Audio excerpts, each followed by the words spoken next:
And Sunny Hostin proves my point as she tries to explain how the crackdown on illegal immigration is actually super racist. And this is where Alyssa starts fact-checking her.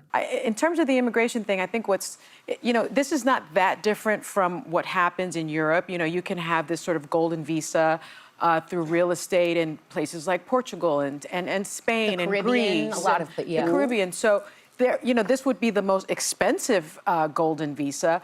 But I think what's fascinating to me is that, yes, he ran on immigration, and he ran really on the southern border, because we know we also border Canada, and that's actually the largest border. But they're not really going into Canada and looking for those Canadian people that are kind of jumping back and forth. This is a misnomer. It's not Canadians that come across the northern border. The northern border crisis. No, it's people coming from other parts of the world, India, Mexico. But there's not a bunch of Canadians flocking. There's probably more Americans going to Canada right now. That's not true, because I spoke to Governor Whitmer about it. But that was a misunderstanding. Can I just talk at the same time?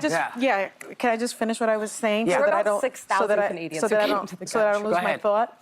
So Sunny has this delusional narrative in her head to justify her racist worldview. And she doesn't care how unfactual it is. She doesn't care how wrong it is. She wants to spit it out because she's so arrogant. She's so self-obsessed. She's so sure of herself, so college educated, that every single thought that pops into her head, just like a fart, must be substantive and true because she, Sunny Hostin, thought of it. Without thinking for a second, maybe the reason why there's more emphasis on the southern border as opposed to the northern border is because there's like 50 countries south of Mexico, and all these people make these long caravan marches up to the southern border. She doesn't think for a second maybe it's because the country that borders us to the south is run by cartels who have a vested interest in trafficking people, drugs, and weapons through the southern border. She doesn't think for a second that maybe it's because Canada's a more stable country, and so people aren't coming to America to work $5 an hour jobs